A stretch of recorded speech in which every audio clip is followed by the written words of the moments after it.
ఈరోజు శనివారం, అందులో కార్తీక మాసం ఏకాదశి. చాలా మంచి రోజు ఈరోజు.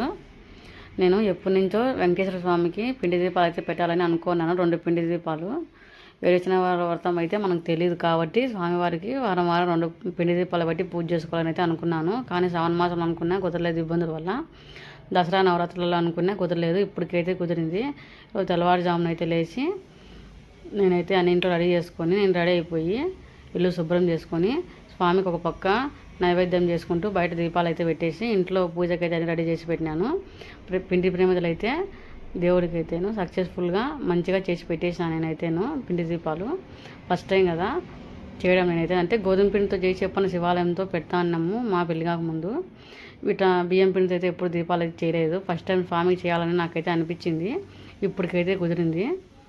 ఇలా దేవుడికి అయితే మంచిగా అయితే పిండి దీపాలు అయితే వెలిగించి, ఈరోజు ఏకాదశి కాబట్టి నైవేద్యం బెల్లమనం చేసి మనస్ఫూర్తిగా పూజ అయితే చేసుకున్నాను. ఇలా చేసుకున్నాను పూజ. చాలా మంచిగా అయితే అనిపించింది. మా అమ్మ అయితే ఈరోజు ఫోన్ చేసి ఉదయాన్నే ఎందుకమ్మా ఎడం చేత్తో పూజ చేస్తామని అడిగింది మా అమ్మ అయితేను. ఎడం చేత్తో కాదమ్మా, అది వీడియో చేయడం వల్ల కుడి చేతి చేసి అట్లా వస్తుందని అయితే చెప్పినాను. ఎవరన్నా దేవుడికి అట్లా ఎడం చేత్తో పూజ చేయరు కదా, కుడి చేత్తోనే కదా, అది అట్లా వస్తుంది ఎందుకో మళ్ళీ మార్చన్నా చూడాలి. కొంచెం ఇటువైపుకి అయితే పెట్టుకోవాలా, కుడివైపుకు అప్పుడన్నా బాగా వస్తుందేమో చూడాలి వీడియోలో.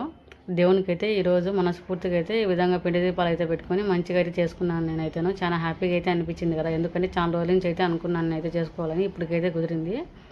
ఓం నమో వెంకటేశాయ.